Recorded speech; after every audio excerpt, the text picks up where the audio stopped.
Hi friends, మనం ఇప్పుడు ఈ వీడియోలో స్పెషల్ డిఎస్సి తాలూకా మనకి అర్హతలు మరియు ఆన్లైన్ ప్రాసెస్ అనేది చూద్దాం. ఇది అఫీషియల్ వెబ్సైట్ సమగ్ర శిక్షా అభియాన్ స్పెషల్ డిఎస్సికి సంబంధించిన అఫీషియల్ వెబ్సైట్ని మనం చూస్తున్నాము. ఈ అఫీషియల్ వెబ్సైట్లో మనకి సంబంధించింది చూసుకున్నట్లయితే సమగ్ర శిక్షా అభియాన్ కింద మనకి ఆన్లైన్ ప్రాసెస్ అనేది 25వ తేదీ నుంచి స్టార్ట్ అయింది. మనకి మార్చి 12వ తేదీ వరకు కూడా ఈ ఆన్లైన్ ప్రాసెస్ అనేది ఉంటుంది. అయితే మనకి అర్హతలు చూసుకున్నట్లయితే స్పెషల్ బీఈడీ చేసిన అభ్యర్థులు దీనికి అప్లై చేసుకోవచ్చు. స్పెషల్ బీఈడీలో మనకి ముఖ్యంగా మెంటలీ రిటార్డేషన్ స్పెషల్ బీఈడీ ఒకటి ఉంది. నెక్స్ట్ విజువలీ హ్యాండిక్యాప్ ఒక స్పెషల్ బీఈడీ ఉంది. Next hearing impairment special BEd కూడా చేసిన అభ్యర్థులు దీనికి ఎలిజిబుల్ అయి ఉంటారు. మరియు డిప్లొమా చేసిన అభ్యర్థులు కూడా ఎలిజిబుల్. కానీ డిప్లొమా చేసిన అభ్యర్థులు బీఎస్సీ బీఈడీ లేదా బిఏ బీఈడీ చేసిన అభ్యర్థులు మాత్రమే దీనికి అప్లై చేసుకోవచ్చు. అసలు స్పెషల్ బీఈడీ అంటే కొన్ని యూనివర్సిటీ పరిధిలో ఉన్న కోర్స్ మాత్రమే ఇది. అయితే దీనికి సంబంధించిన వీడియో నెక్స్ట్ ఎలా స్పెషల్ బీఈడీ చేయాలి, ఎలా డిప్లొమా కోర్స్ చేయాలి, ఎలా డిఈడి కోర్స్ చేయాలనేది నెక్స్ట్ వీడియోలో మనం చూద్దాం. అయితే దీనికి సంబంధించిన స్పెషల్ అంటే స్పెషల్ నీడ్ చిల్డ్రన్స్ ఉంటారు కదా, సిడబ్ల్యూఎస్ఎన్ అంటారు. అయితే వీళ్ళు వాళ్ళకి టీచ్ చేయడానికి మాత్రమే ఈ యొక్క పోస్టులు అనేవి ఉన్నాయి. 9th 10th పోస్టులు ఇవి. అయితే దీనిలో ఆన్లైన్ ప్రాసెస్ అనేది మనం చూసుకున్నట్లయితే ఇక్కడ మనకి ఆన్లైన్ ప్రాసెస్లో నోటిఫికేషన్ సంబంధించి ఇచ్చారు. నెక్స్ట్ మనకి నోటిఫికేషను ఇన్ఫర్మేషన్ బులెటిన్ ఒకటి ఇచ్చారు, పేమెంట్ ఇచ్చారు మనకి. నెక్స్ట్ మనం చూసుకున్నట్లయితే ఆన్లైన్ పేమెంట్ అనేది ఫస్ట్ చేయాల్సి ఉంటుంది. మనకి ఆన్లైన్ పేమెంట్ అనేది ఇక్కడ మనం ఓపెన్ చేసుకున్నట్లయితే ఆన్లైన్ పేమెంట్కి సంబంధించిన ఆప్షన్ అనేది ఓపెన్ అవుతుంది. అయితే ఆన్లైన్ పేమెంట్ అనేది డెబిట్ కార్డ్, క్రెడిట్ కార్డు ద్వారా కూడా మనకి ఇక్కడ చేసుకోవచ్చు, వీసా కార్డు ద్వారా కూడాను. అయితే మొత్తం మనకి ఆన్లైన్ ప్రాసెస్లో అప్లికెంట్ పోస్ట్ ఇక్కడ ఏంటనేది పోస్ట్ అడిగారు. నెక్స్ట్ మనకి స్కూల్ అసిస్టెంట్ స్పెషల్ ఎడ్యుకేషన్ ఉంది. నెక్స్ట్ నేము మనకి 10th క్లాస్లో నేమ్ ఎలా ఉందో అలాగే కొట్టాలి. Next date of birth, mobile number, OTP వస్తుంది కాబట్టి మొబైల్ నెంబర్ దగ్గర ఉన్నదే మీరు అప్లై చేయాల్సి ఉంటుంది.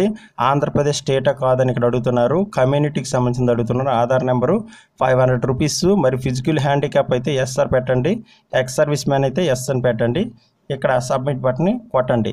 నెక్స్ట్ ఫస్ట్ మనకి ఈ యొక్క ఆన్లైన్ పేమెంట్ చేశాక నెక్స్ట్ ప్రాసెస్ ఏంటంటే సబ్మిట్ అప్లికేషన్ అనేది వస్తుంది. సబ్మిట్ అప్లికేషన్ మనం క్లిక్ చేసినట్లయితే సబ్మిట్ అప్లికేషన్కి సంబంధించిన వివరాలు కూడా ఇక్కడ మనకి ఓపెన్ అవుతాయి. ఈ ఓపెన్ అయిన తర్వాత మనము ఫస్ట్ పేమెంట్కి చేసిన అందులో ఇన్ఫర్మేషన్ అంతా ఈ సబ్మిట్ అప్లికేషన్లో కొట్టాల్సి ఉంటుంది. ఈ సబ్మిట్ అప్లికేషన్లో మాత్రమే మనకి పూర్తి వివరాలు అనేవి ఇందులో ఇవ్వడం జరుగుతుంది. ఈ పూర్తి వివరాలతో కూడిందే మనకి సబ్మిట్ అప్లికేషన్లో చూసుకోండి. ఇక్కడ మనకి సబ్మిట్ అప్లికేషన్లో మనకి ఏముందంటే ఫస్ట్ మనము ఎప్పుడైతే దీనికి సంబంధించిన జనరల్ నెంబరు ఇక్కడ పేమెంట్కి సంబంధించింది, నెక్స్ట్ డేట్ ఆఫ్ పేమెంటు మరియు డేట్ ఆఫ్ బర్త్ అడిగారు, ఆధార్ నెంబర్ అడిగాడు. దీంతోపాటు అప్లై చేసిన పోస్ట్ తాలూకు వివరాలు కూడా ఇక్కడ అడిగాడు. నెక్స్ట్ మనకి ఒక ఫోటోగ్రాఫ్ ఒకటి ఉండాలి, పాస్పోర్ట్ సైజ్ ఫోటో ఒకటి. నెక్స్ట్ సిగ్నేచరు స్కాన్ చేసి మనం ఉంచాలి. నెక్స్ట్ ఇక్కడ మనకి ఇక్కడ ఒక కోడ్ ఇచ్చాడు. ఆ కోడ్ని ఇక్కడ ఎంటర్ చేసిన తర్వాత వెరిఫికేషన్ కోడ్ ఇక్కడ ఎంటర్ చేసిన తర్వాత మనకి నెక్స్ట్ ఆప్షన్లోకి వెళ్తుంది. నెక్స్ట్ ఆప్షన్లోకి వెళ్ళాక ఎలా వస్తుందంటే నెక్స్ట్ ఆప్షన్ అనేది మనకి డీటెయిల్స్తో సహా వస్తుంది. ఇగోండి ఇలాగ స్పెషల్ బీఈడీ లేదా special D Ed registration number RC registration number అనేది ఇక్కడ అడుగుతారు. అయితే ఆర్సే రిజిస్ట్రేషన్ నెంబరు అయితే రిజిస్ట్రేషన్ డేటు కూడా ఇక్కడ అడుగుతారు, వేయండి. నెక్స్ట్ ఎవరైనా ఐఆర్టీగా చేస్తున్నారంటే ఎస్ఆర్ నో అనేది ఇక్కడ అడుగుతారు. అయితే చేస్తే మీరు ఐఆర్టీగా చేసిన అభ్యర్థులు మాత్రమే మీరు ఆ యొక్క డేట్ని రెడీగా ఉంచుకోండి. ఐఆర్టీ అనేది ఎప్పుడు మీరు జాయిన్ అయ్యారనేది ఆ జాయినింగ్ డేట్ ఇక్కడ వేయండి. ఫ్రమ్ టు అయితే ఈ రోజు వరకు మీరు ఎప్పుడు ఈరోజు అంటే ఫిబ్రవరి 1వ తేదీ వరకు చేస్తున్నారంటే ఫిబ్రవరి 1. నెక్స్ట్ ఎప్పటి వరకు అంటే ఆ రోజు డేటు ఆన్లైన్ చేసిన డేట్ వేయండి. నెక్స్ట్ ఇక్కడ మనకు చూసుకున్నట్లయితే ఎప్పుడైనా సర్వీస్లో బ్రేకప్ వచ్చినట్లయితే ఐఆర్టీగా చేసిన అభ్యర్థులు ఇక్కడ అనేది నింపాలి. డేట్ రాకపోతే అక్కడ ఆ కాలం అనేది విడిచిపెట్టవచ్చు. ఇక్కడ మనకు సంబంధించిన స్పెషలైజేషన్ ఏం చేశారనేది ఇక్కడ అడుగుతారు. ఎంఆర్ అయితే ఇంటలెక్చువల్ డిజబిలిటీ అని పెట్టాలి, విఏ అయితే విజువల్ హ్యాండిక్యాప్ అని పెట్టాలి. నెక్స్ట్ హియరింగ్ ఇంపైర్మెంట్ అయితే హియరింగ్ ఇంపైర్మెంట్కి సంబంధించింది ఇక్కడ ఆప్షన్ అనేది కిందని డిక్లరేషన్ తర్వాత మనకి అప్లికేషన్ ప్రాసెస్ అనేది అవుతుంది. అప్లికేషన్ ప్రాసెస్ కంప్లీట్ అయ్యాక మనకి అప్లికేషన్ అనేది డౌన్లోడ్ ఆప్షన్ అనేది ఇక్కడ ఇచ్చారు చూడండి. ఈ డౌన్లోడ్ ఆప్షన్ మీద క్లిక్ చేయొచ్చు. దీనికి సంబంధించింది. అయితే ఈ అప్లికేషన్ ప్రాసెస్ అంతా మీరు మొబైల్లో చేసుకోలేకపోతే ఇంటర్నెట్ సెంటర్కి వెళ్ళిపోవడం బెటర్. ఇంటర్నెట్ సెంటర్కి వెళ్ళేటప్పుడు కంపల్సరీ మీ దగ్గర ఉండాల్సింది ఆర్సీ సర్టిఫికేట్ ఒకటి, నెక్స్ట్ మనకి ఒక ఫోటో, ఒక సిగ్నేచరు, నెక్స్ట్ ఆధార్ నెంబర్ ఒకటి కంపల్సరీ ఉండాలి దీనికి సంబంధించింది. మరియు మిగతా 10th క్లాస్ సర్టిఫికేట్స్ కూడా కొన్ని జెరాక్స్ ఉంచుకోవడం బెటరు, ఎందుకంటే అక్కడ ఇన్ఫర్మేషన్ బట్టి కూడా మనం పెట్టుకోవాల్సి ఉంటుంది.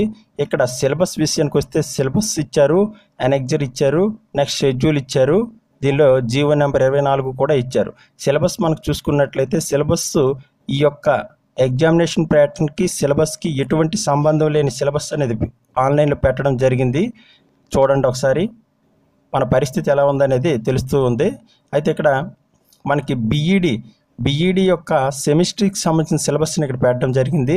అయితే వాళ్ళు ఆల్రెడీ ఇక్కడ ఐఈడిఎస్ఎస్కి సంబంధించిన సిలబస్కి దీనికి ఎటువంటి సంబంధం లేదు.